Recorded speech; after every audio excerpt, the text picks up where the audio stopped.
It's August of 1572, and Paris bleeds.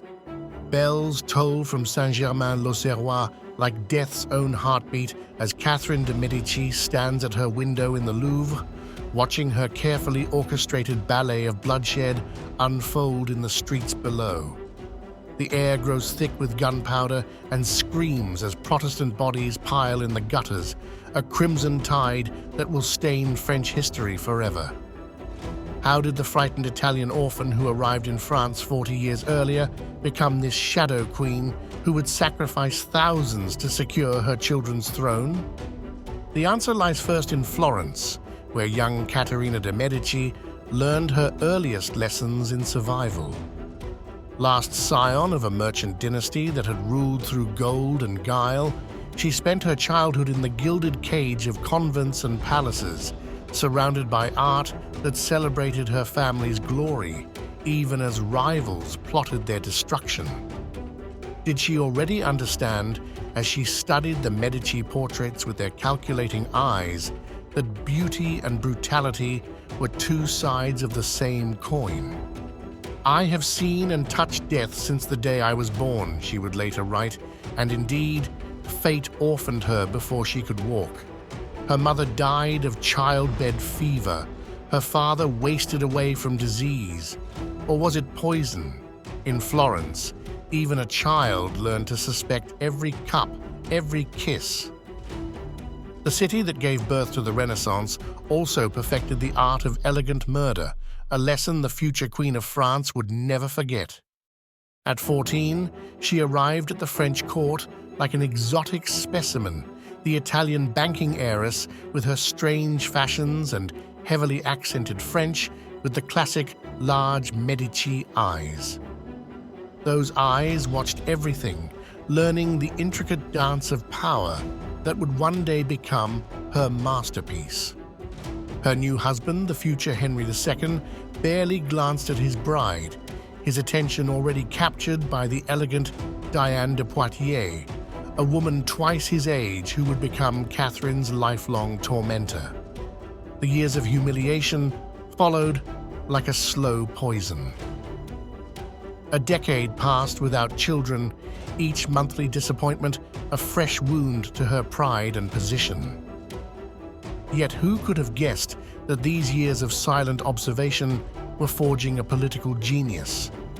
When the children finally came, 10 of them, silencing forever the whispers of barrenness, Catherine crafted a web of dynastic ambition that would reshape France. She transformed the Château de Chenonceau into a laboratory of power, its elegant galleries hosting elaborate entertainments that masked deadly serious political maneuvering. Ballet, her particular passion, became a metaphor for her rule. Every step precisely choreographed, every gesture laden with meaning, the dancers moving like pieces on her grand chessboard. The tragic death of Henry II in 1559 during a tournament marked Catherine's true emergence from the shadows. As her young sons assumed the throne one after another, she ruled through them, wielding power with a subtlety that confounded her enemies. Her flying squadron of beautiful ladies-in-waiting served as her eyes and ears, seducing secrets from noble beds. But it was during the wars of religion that Catherine's true colors began to show. As France tore itself apart between Catholic and Protestant, she tried first to maintain balance, arranging marriages and treaties with the same careful attention she gave to state banquets.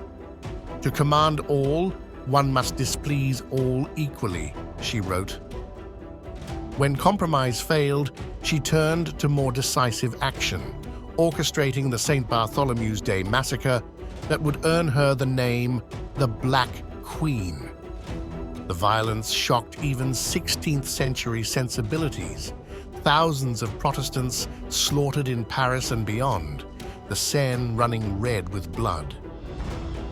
Yet Catherine viewed it with the cold logic of a chess player sacrificing pieces for position. Sometimes cruelty is kinder than mercy, she told her son Charles, who would be haunted by the massacre until his early death. In her later years, Catherine became both grandmaster and prisoner of her own machinations. The Louvre, which she had expanded and beautified, became a maze of mirrors where plots and counterplots multiplied like reflections. She innovated French cuisine, introducing Italian delicacies alongside rumors of poison.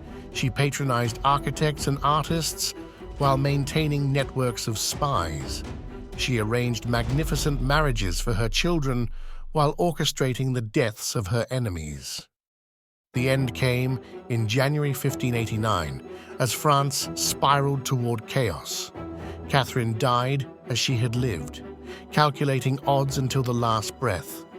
The dynasty she had sacrificed so much to preserve would end with her last son, Henry III, murdered 8 months after her death.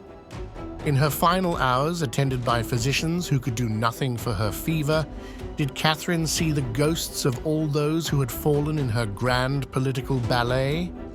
Did she remember the frightened girl from Florence, or had that vulnerable child been buried too deep beneath decades of survival?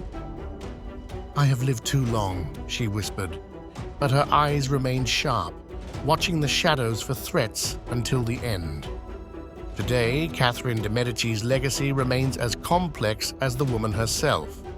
The innovations she brought to France, from the fork to the ballet, from high-heeled shoes to modern French cuisine, survive alongside darker contributions to the art of power politics. Her letters reveal a woman of formidable intellect and iron will, who wrote to her children with both ruthless political advice and genuine maternal concern. In the end, Catherine de Medici was neither the monster of Protestant propaganda nor the misunderstood mother of Catholic apologetics.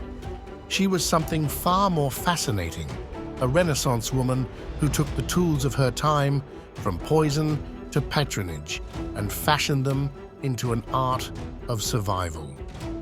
Her final triumph may be that she remains, like the elaborate ballets she loved, impossible to reduce to a simple pattern, her dance of power still captivating audiences centuries after the music has faded.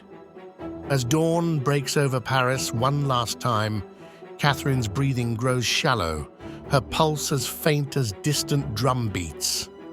The woman who orchestrated France's destiny for 3 decades slips away like a shadow at noon, leaving behind a legacy as poisonous and precious as the Medici rings she wore, beautiful, deadly, and impossible to forget.